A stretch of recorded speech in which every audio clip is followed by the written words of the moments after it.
네, 감사합니다. 네, 오늘 우리에게 주신 하나님의 말씀은 신약 성경 사도행전 제28장 7절에서 10절까지 말씀입니다. 신약 성경 사도행전 제28장 7절에서 10절까지 말씀을 우리 세 번역으로 같이 읽도록 하겠습니다. 본인의 성경을 들고 자리에서 일어서 주시기 바랍니다.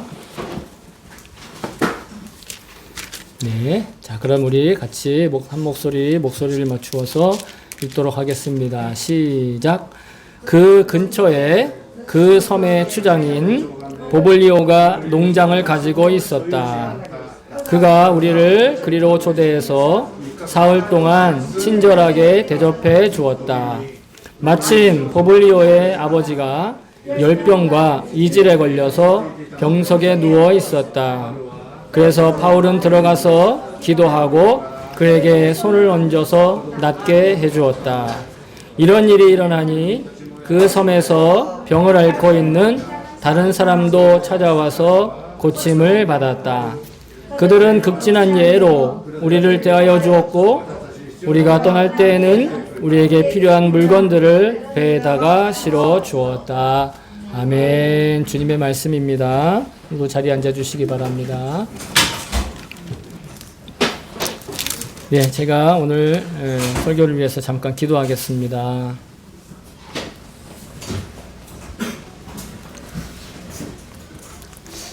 참 좋으신 하나님 아버지, 주님의 그 귀하시고 또 놀라우신 주의 말씀을 한계가 너무도 뚜렷하고 미약한 흠결이 많은 인간의 몸으로 받고 고백하기 원합니다. 그러나 주님께서 친히 전하는 자의 입술을 주관하여 주시고 또 듣는 자의 귀를 주님께서 열어주시기 원합니다. 여러 가지 인간의 목소리로 또 인간의 소리로 말하고 들리겠으나 우리 안에 살아계신 성령님께서 꼭 주님이 말씀하시는 것을 듣게 하시고 또 온전히 전할 수 있도록 주님 친히 이 시간 성령으로 충만하게 하여 주시옵소서. 우리의 입과 우리의 귀가 온전히 성령으로 하나 되기 원하오니 주님 역사하여 주시옵소서. 주님께만 의지하오며 모든 말씀 우리 주 예수 그리스도의 이름으로 간절히 기도하옵나이다. 아멘. 할렐루야. 아멘. 감사합니다. 네. 오늘 사람이 많이 없을 줄 알았는데 하나님께서 여러분들의 발걸음을 이곳에 옮기신 건 분명한 놀라운 복된 시간이 될 줄로 믿습니다. 네. 감격스러워서 말이 잘 안 나와요.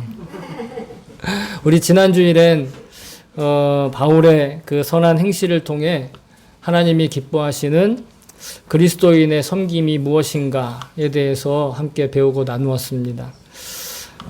지금 이 세상은 지금뿐만이 아니라 세상 자체가 다 자기의 기쁨만을 위해서 살려고 갈망하는 시대입니다. 또 다 자기 자신만 돌보기 위해 몸부림치며 사는 시절이기도 합니다. 하지만 아무리 자신의 기쁨과 만족과 또 자신의 어떤 돌봄을 위해서 열정적으로 살아도 결국 다 채우지 못하고 자기의 삶을 마감하는 게 어떻게 보면 우리의 죄로 물든 현실이라고 할 수 있을 것입니다. 하지만 우리를 창조하시고 구원하신 주님께 기쁨으로 순종할 때, 주님께서 기뻐하시도록 순종할 때 분명히 영원한 생명의 영생의 기쁨을 마음껏 누리게 될 줄로 믿습니다.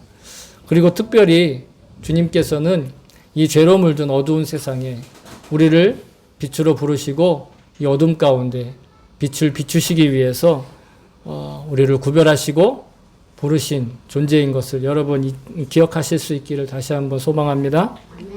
자, 바울이 자기도 도움을 받아야 될 처지에 남들을 도와주고 섬김으로써 하나님의 기쁨이 되었습니다. 여러분, 진정한 제자란 하나님께 기쁨이 되는 삶을 살아가는 사람이 진정한 제자입니다. 그 사람이 진짜 예수님을 믿는 것이에요. 그 사람이 진짜 하나님께서 예비하신 소위 말해 축복을 누릴 만한 그런 조건과 환경이 뭐 자격이라는 표현이라면 좀 너무 어렵겠지만 그러한 조건과 형편에 있는 사람인 것입니다.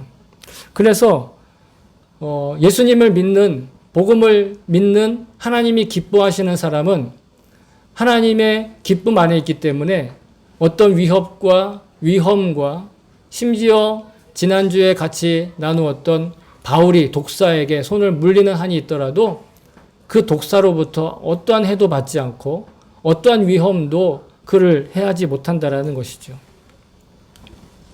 그런데 오늘 본문을 읽어보니까 바울에게만 그런 일이 일어나는 것이 아니라 그러니까 하나님의 기쁨이 되었던 바울이 누군가를 위해 기도하고 또 누군가에게 영향력을 행사했을 때 그도 마찬가지 그런 복을 누린다라는 것이, 그런 마찬가지 안전을 얻는다라는 것이었습니다. 바울만 이 독으로부터 안전하게 지켜진 것이 아니라 바울을 통해 하나님이 역사하시니 다른 사람도 병이 치료받고 또 병으로부터 나음을 얻는, 병으로부터 해방을 얻는 그런 일이 일어난다는 것이에요. 그 첫 번째 주인공이 바로 오늘 구체적인 이름이 나온 보블리오라고 하는 그 섬에서 굉장히 가장 영향력 있는 사람이었던 것 같아요. 뭐 우리 성경은 추장이라고 되어 있지만 소위 말하는 그런 어떤 지난주에도 말씀드렸지만 이들은 굉장히 문화적으로 좀 선진적인 사람들이었어요. 그러니까 그 동네에 가장 어떻게 보면 영향력 있는 사람을 추장이라고 그냥 표현한 것일 뿐이에요. 그 사람의 아버지가 열병과 이질로 고생했을 때 사도 바울이 기도하고 손을 얹었더니 병이 나았다라는 것이잖아요. 여러분, 하나님의 기쁨을 위해서 사는 제자는 그 제자 그 혼자만이 아니라 그 제자를 통하여 하나님의 능력이 나타나는 것을 믿습니다. 이게 하나님이 기뻐하시는 일이라는 거예요. 하나님이 기뻐하시면 내가 제대로 믿지 못해도 제대로 잘 믿는 누군가를 통해서 하나님의 역사가 능력이 나타난다는 것이죠. 몰타섬의 사람들은요, 아직 로마의 그 문화적인 영향에서 벗어나지 못한 사람들이었어요. 심지어 이방인이었고 아직 사도 바울이 예수님을 전하기 전이었어요. 아직 예수님을 믿지도 않았어요. 아직 그들의 삶을 회개하지도 않았지만 바울이 하나님의 기뻐하심을 얻는 바울이 기도하고 바울이 안수하자 하나님이 그곳에 능력을 행하셨다라는 것이죠. 여러분, 성경에는요, 수많은 치료와 치유의 이적들이 나와 있어요. 그리고 고백들이 있어요. 특히 주님을 믿는 사람들을 통해서 이런 일들이 일어나고 있어요. 주님이 구별하신 사람들을 통해서 치료의 이적과 치유의 이적이 나타나고 있어요. 모세는 자기 스스로 그가 글을 쓸 때 하나님께서 하나님 당신 자신이 나는 치료하는 신이다. 나는 너희들을 치료한다. 이렇게 말씀하셨다라는 거예요. 출애굽기 15장 26절에 보시면 너희가 너희 하나님 나 여호와의 말을 들어 순종하고 내가 보기에 의를 행하며 내 계명에 귀를 기울이며 내 모든 규례를 지키면 내가 애굽 사람에게 내린 모든 질병 중 하나도 너희에게 내리지 아니하니니 나는 너희를 치료하는 여호와임이라. 여호와의 이름에다가 치료라는 이름을 붙였다라는 거예요. 원어로 하면 여호와 라파, 치료의 하나님. 여러분, 치료의 하나님이 여러분들의 삶을 치료하시기를 축복합니다. 그리고 바울도 하나님이 자신을 치료하시는 분이다라고 시편에 고백했어요. 시편 103편 3절에 그가 내 모든 죄악을 사하시며 내 모든 병을 고치시며 내 모든 병을 고치시며 내 병 중에 이러한 것만 고친다가 아니라 모든 병을 고치신다라는 거예요. 또 예레미야 선지자도 이렇게 고백했습니다. 여호와여 주는 나의 찬송이시오니 나를 고치소서 그리하면 내가 낫겠나이다. 여호와께서 나를 치료하시면 내가 낫겠나이다라고 고백한다라는 그런 믿음으로 고백했어요. 구약뿐만이 아닙니다. 오히려 신약에 구약보다 신약이 더 얇은데 오히려 신약에서 더 많은 사례로 예수님이 혹은 예수 믿는 사람들이 치료의 이적을 행했다라는 거예요. 그 대표적인 것만 말씀드릴게요. 예수님 것만 말씀드릴게요. 예수님께서 온 갈릴리에 두루 다니사 그들의 회당에서 가르치시며 천국 복음을 전파하시며 백성 중에 모든 병과 모든 약한 것을 고치시니. 모든 병과 모든 약한 것. 예수님이 친히 고치셨다라는 거예요. 그런데 그럼 뭐 예수님이 의사 개업을 하지 왜 십자가에 달려 죽으셨을까? 예수님이 천국 복음을 전하기 위하여, 구원을 위하여 사람들을 치유하셨다라는 거예요. 여기에 우리가 초점을 맞춰야 돼요. 예수님은요, 말씀으로 고치시고, 때로는 안수하심으로 고치시고, 심지어는 손가락에 진흙을 묻혀서도 고치고, 예수님 가만히 있는데 예수님의 옷을 만든 사람이 나은 적도 있어요. 그냥 예수님은 존재 자체로 치유의 그런 덩어리였던 거예요. 예수님은 치유의 그냥 존재 자체였던 거예요. 그러면 예수를 믿는 사람에게는 얼마나 그런 일이 일어나겠어요? 예수님을 믿고 또 예수님의 말씀을 따르고 또 예수님의 존재를 인정하고 동행하는 자에겐 얼마나 그런 일들이 일어나겠어요? 너무도 당연한 일인 거예요. 여러분, 예수님을 따르는 사람들에게 병나음에 그리고 치료의 일이 일어나고 기적이 일어나는 건 성경적인 거예요. 이상하게 여길 일이 아니에요. 심지어 예수님의 동생이었던 야고보. 여러분, 가족이 그 사람의 진짜 모습을 가장 잘 알잖아요. 저의 진짜 모습은 여기 앉아 계신 여러분들보다, 우리 교회 처음부터 나왔던 그 누구보다, 여기 앉아 계신 분 중에도 계시겠네요. 나의 실체의 모습을 아는 분이 2분이나 계세요.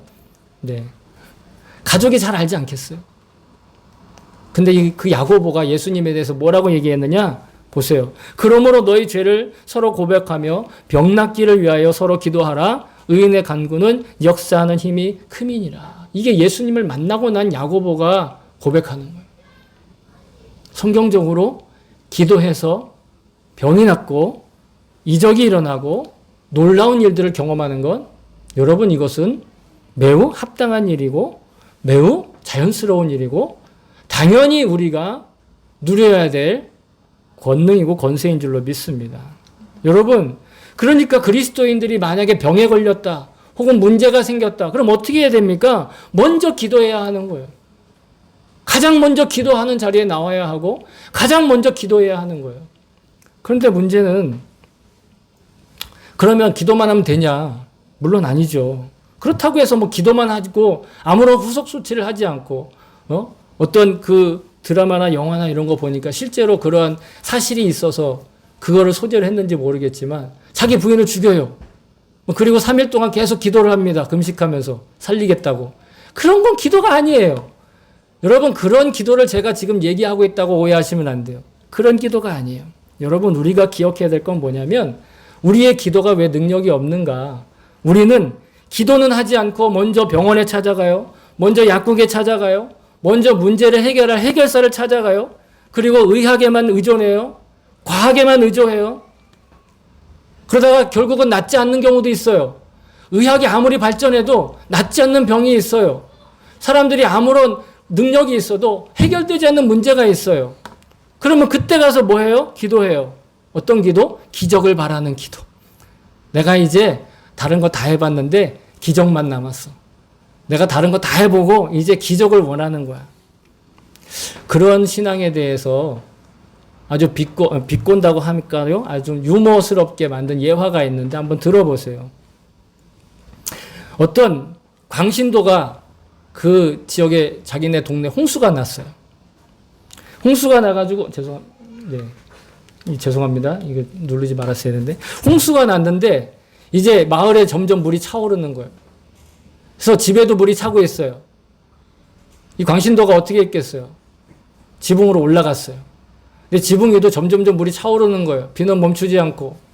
그래서 기도했어요. 하나님, 하나님의 손으로 나를 건져주세요. 하나님의 손으로 날 여기서 꺼내주세요. 그런데 마침 그 앞으로 뗏목 하나가 지나갑니다. 뗏목을 의지하던 간선 사람이 그 사람을 불러요. 여보시오. 이거 타고 같이 나랑 저기 육지로 갑시다. 저기 무트로 갑시다. 광신도가 뭐라고 그랬게요? 아유, 감사합니다. 그랬을까요? 아니요. 아닙니다. 나는 하나님의 손길을 지금 기대하고 있어요. 먼저 가세요. 그랬더니 그 다음에 스티로폼이 딱 또 내려와요. 스티로폼 위에 있는 사람이 또 불러요.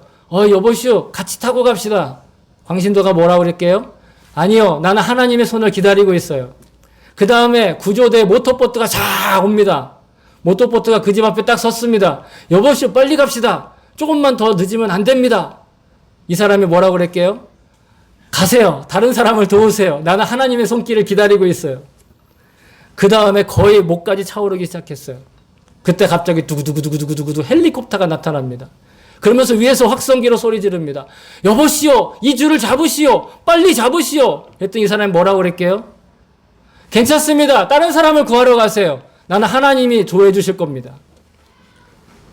결국 익사해서 하나님 앞에 갔어요. 그리고 이 사람이 하나님께 따져 묻습니다. 하나님, 아니 도대체 내가 몇 번이나 기도하고 내가 얼마나 간구하고 내가 얼마나 열정적으로 기도했는데 하나님 나한테 기적을 베푸시지 않다니 하나님 자격이 있는 거 맞습니까? 막 따졌어요. 하나님 뭐라고 그랬는지 아세요? 내가 너의 기도를 듣고 몇 번이나 내 이웃의 손을 통해 너에게 손을 내밀었는데 내 손을 거절한 건 바로 너가 아니겠느냐. 여러분, 기도는 기적을 일으키지만 기도가 기적을 맛보기 위한 일종의 수단이 아니에요.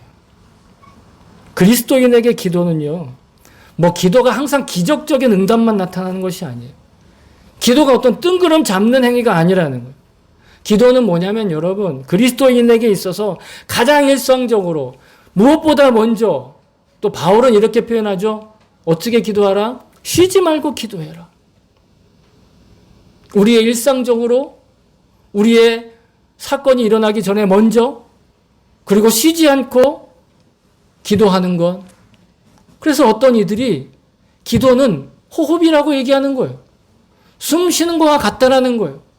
기도가 숨 쉬는 것과 같다라는 건 여러분, 이것이 어떤 특별한 기적을 위한 행동이 아니라는 거예요. 사도 사무엘은요, 자기가 하나님께 기도하지 않는 것, 죄 짓는 거라고 얘기했어요.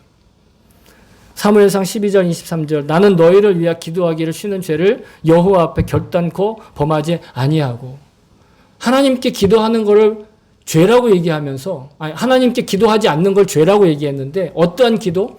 이스라엘을 위한 기도를 멈추는 것이 죄라는 거예요. 사무엘은요, 자기가 원하는 것을 구하는 것을 기도하는 것에 대해서 죄라고 하지 않았어요. 자기가 뭔가 소원이 있는 걸 이루기 위해 기도하는 걸 멈추는 것이 죄라고 얘기하지 않았어요. 어떤 기도가 죄다? 중보 기도하지 않는 것이 죄다라고 얘기했다는 거예요. 남들을 위해서 기도하지 않는 것이 죄라는 얘기를 했다라는 거예요. 성경적인 입장에서는요, 그리스도인들이 기도하지 않는 것은 주님께 죄가 된다라는 거예요. 제가 이 말씀을 어떻게 이해를 하느냐면, 들어보세요. 그리스도인이 기도하지 않고, 그래서 시도하고, 도전하고, 선택하는 모든 일들은 결국 죄악으로 연결된다. 여러분, 그리스도인이 기도하지 않고 시도하고, 기도하지 않고 선택하고, 기도하지 않고 도전하는 모든 일들이 실은 결국은 죄악으로, 죄의 열매가 맺는 그 시작이 된다는 거예요. 그리스도인은 기도하는 사람이에요.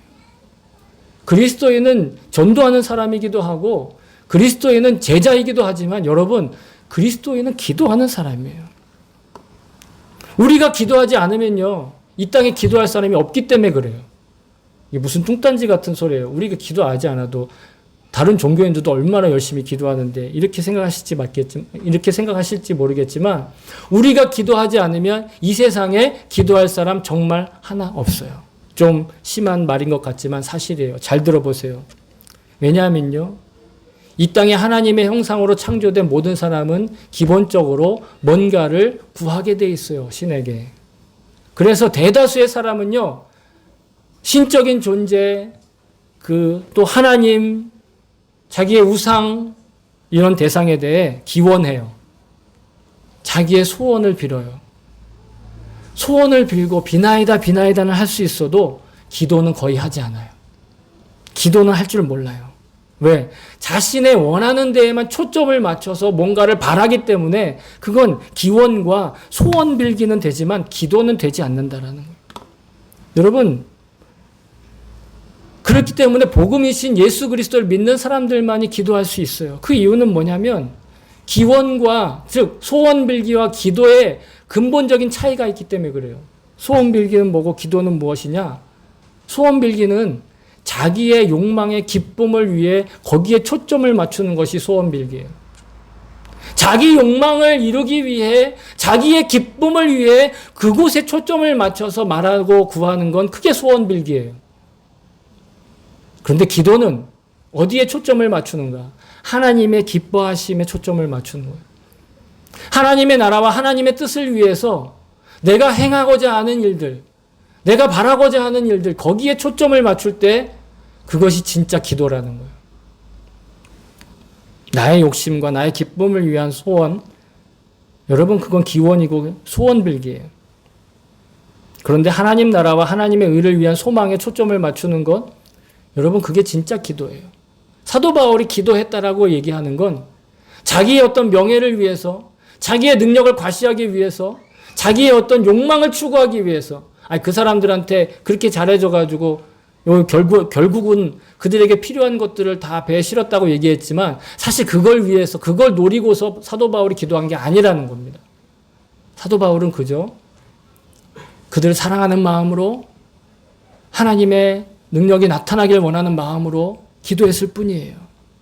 그때 하나님이 들어주신 거죠. 긍정적으로 들어주신 거예요. 기뻐하셨기 때문에 들어주신 거예요. 열병을 고쳐주시고 설사병이 나은 거예요.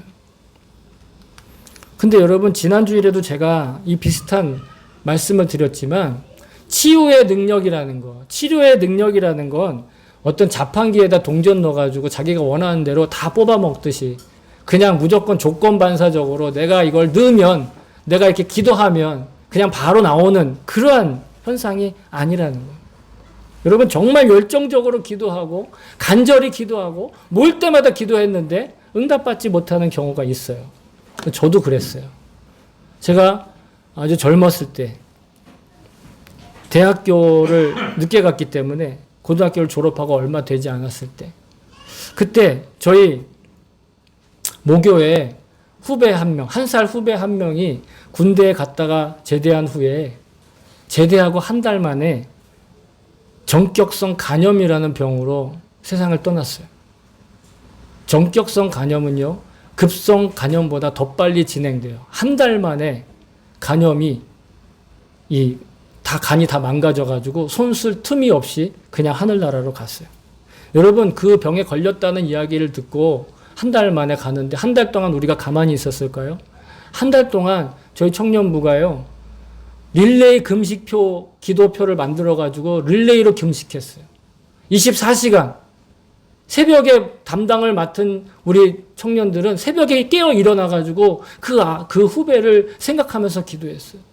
모임이 있을 때마다 함께 모여 부르짖어 기도했어요. 주님 살려주세요. 주님 고쳐주세요. 주님 역사해주세요. 기적을 보여주세요.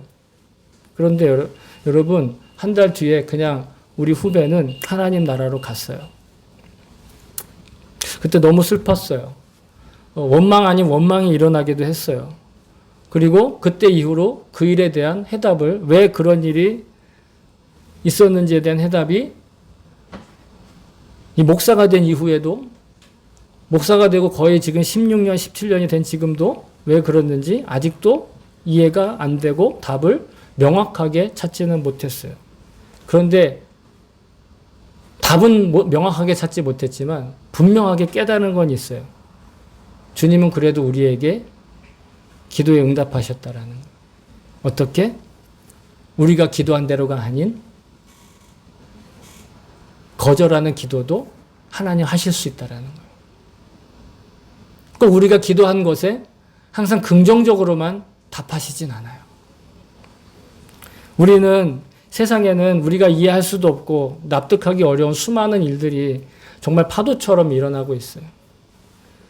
이렇게 부정적인 일들도 많지만 사실 긍정적인 일들도 있어요.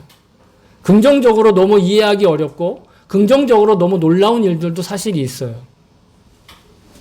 20여 년 전, 거의 20여 년 전 교통사고를 당해서 자기가 원하지 않는 교통사고를 만나 몸 전체가 화상을 입어서 모두가 다 포기하고 의사들도 포기하고 자기 스스로도 자기에 대해서 포기했던 한 자매가 있었어요. 그런데 그 가족 중에 그 어머니만 절대 포기하지 않고 중환자실에 누워있는, 온몸에 화상이 입어가지고 피부의 거의 모든 부분들이 다 없어진, 붕대를 칭칭 감고 있는, 마치 미라처럼 중환자실에 누워서 자신도 소망이 없고 주변 사람들도 다 포기한 그 딸에게 면회 시간마다 들어가서 그 입에 밥을 밀어 넣으면서 그 입에 물을 마시게 하면서 이렇게 기도했대요.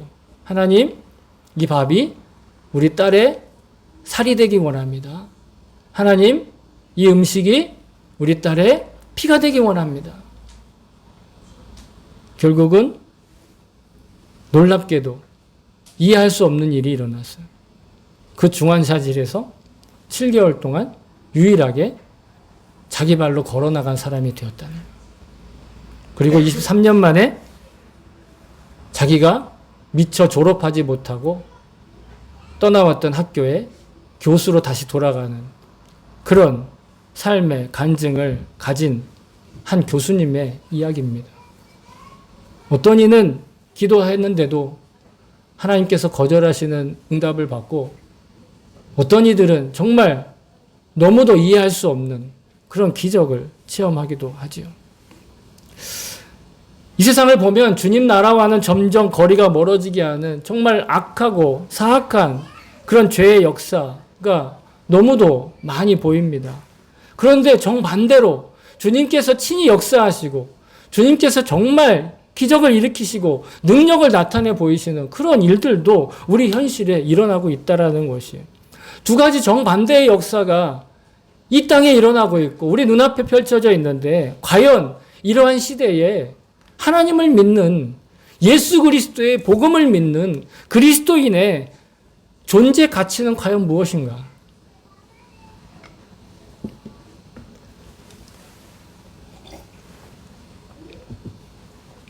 고민하게 됩니다. 과연 바울의 손에 진짜 특별하게 어떤 신화에 나오는 마이더스의 손처럼 딱 손대면 무조건 낫는 그런 신비한 능력이 그 손에 있었을까요? 성경에 보면 마치 그가 그런 능력을 가지고 있었던 것 같은 제3자의 고백이 기록되어 있어요. 사도행전 19장 12절에 보면 사도 바울을 본 사람의 이야기예요. 심지어 사람들이 바울의 몸에서 손수건이나 앞치마를 가져다가 병든 사람에게 얹으면 그 병이 떠나가고 악기도 나가더라. 병이 나았다는 거예요. 그 사람이 직접 손대지도 않고 그 사람이 입고 있던 앞치마와 그 사람이 가지고 있던 손수건만 댔는데도 병이 났다는 거예요. 그걸 보니 사람들이 바울이 그런 능력이 있다고 믿지 않겠어요? 그런데 바울 스스로는요, 자신에 대해서 이렇게 얘기합니다. 믿보다 모든 사람이 받을 만한 이 말이요. 이게 다 믿을 만한 말이라는 거 자기 말이니까. 그리스도 예수께서 죄인을 구원하시려고 세상에 임하셨다 하였도다. 죄인 중에 내가 괴수니라. 여러분, 초점이 죄인 중에 내가 괴수다. 즉 자신은요, 자신 스스로에 대해서 어떻게 평가하고 있는가? 아무런 능력이 없다라는 거예요. 아무런 힘도 없고 심지어 오히려 자기는 죄가 최고로 많은 사람이다. 그러니까 남들은 바울 보기에, 남들이 바울을 볼 때에는 대단히 능력 있는 사람처럼 보이지만 바울은 자기는 너무도 연약한 사람이고 죄 많은 사람이고, 심지어 그 죄인들 중에 탑이라는 거예요. 자기가. 자, 이 두 가지 고백, 이 고백에서 저는 그리스도인의 존재 가치를 발견합니다. 그걸 여러분과 함께 나누고 싶은데요. 바울은요, 온전히 자신의 몸을 주님이 역사하시는 은혜와 권능에 그대로 내어 맡긴 거예요. 다시 얘기하면 주님의 손에 온전히 붙들려 있었다는, 주님의 손, 주님께서 붙들고 쓰시는 도구가 되었다라는 거예요.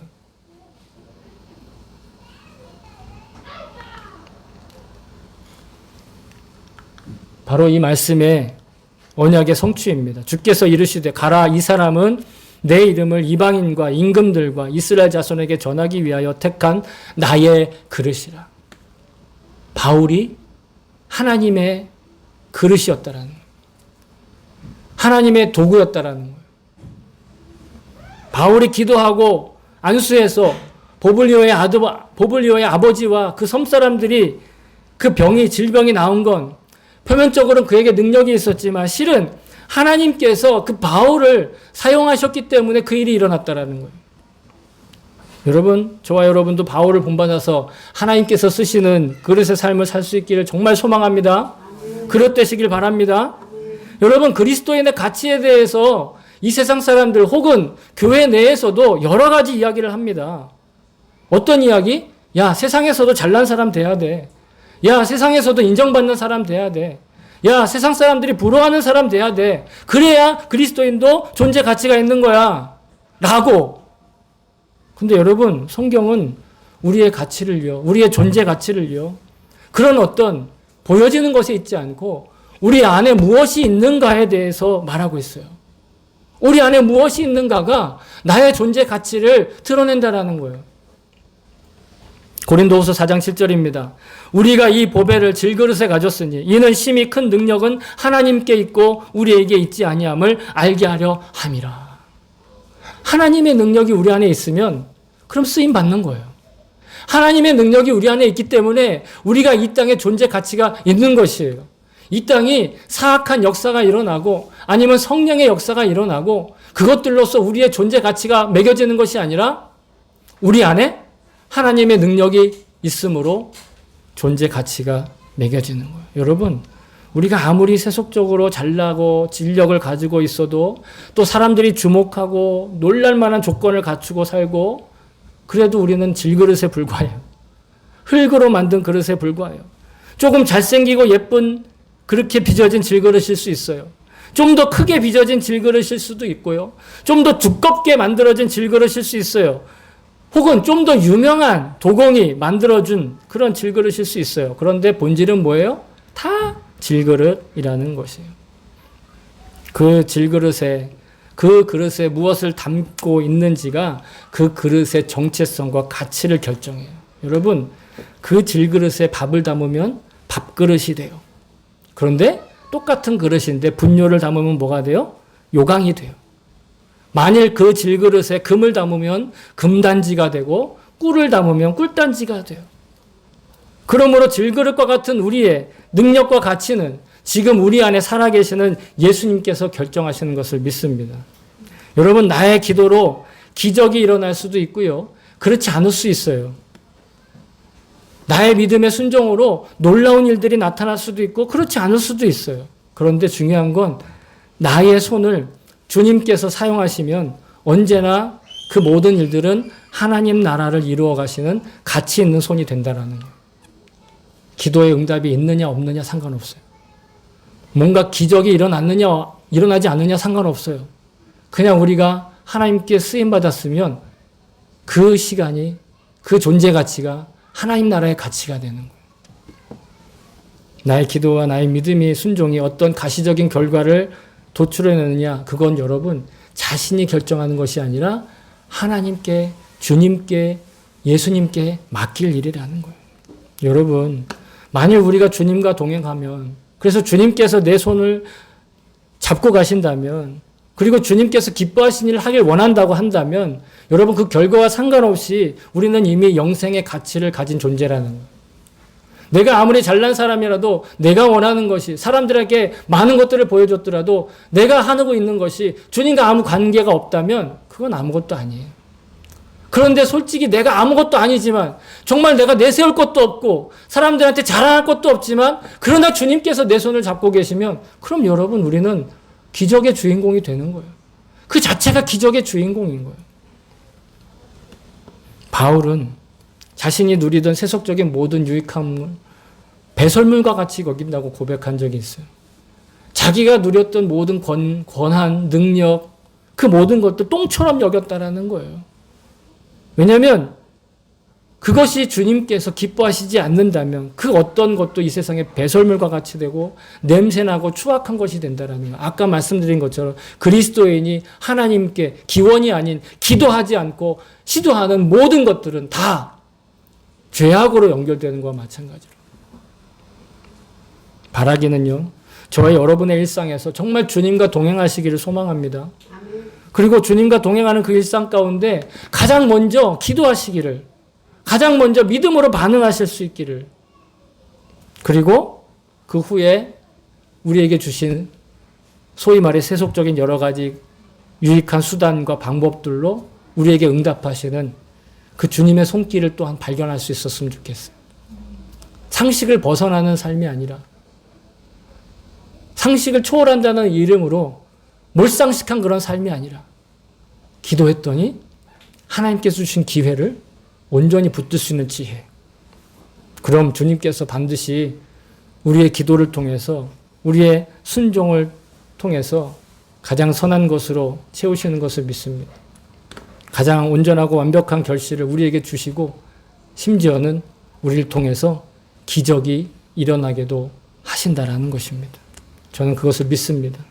사랑하는 성도 여러분, 바울은 주님께 감사하는 마음을 담아 병든 자에게 손을 얹고 기도하였습니다. 그리고 하나님께서는 그 기도에 치료의 결과로 응답해 주셨습니다. 기도의 응답을 얻기 위한 많은 조언들이 있고 기도자가 어떻게 준비해야 한다는 많은 주장들이 있습니다. 하지만 여러분, 기도의 응답과 그 결과는요, 오직 주님의 은혜와 사랑 그리고 주님의 전적인 주권 아래에 있는 것을 저는 믿습니다. 그리스도인들은 무엇보다 먼저 기도하는 존재입니다. 항상 믿음으로 반응하는 그런 사람들입니다. 그러면 주님 가장 선한 길로 우리를 인도하실 것입니다. 바울이 병낫기를 위해서 기도할 때 응답해 주신 주님이 저와 여러분에게도 응답하실 것을 믿습니다. 어떤 응답이든 감사와 찬양하며 반응하는 이에게 주님은 반드시 놀랍고 능력 있는 장래를 보장해 주실 건 전 정말로 믿습니다. 지금도 우리와 동행하시며 우리를 통해 이 세상에 하나님 나라를 구현하기 원하시는 주님의 뜻을 저는 믿습니다. 저와 여러분이 정말 주님께서 기뻐하시는 신실한 기도와 순종의 사명자가 될 수 있기를 정말 주님과 동행하는 그런 천국의 일상을 살 수 있기를 정말 주의 이름으로 축복합니다. 아멘.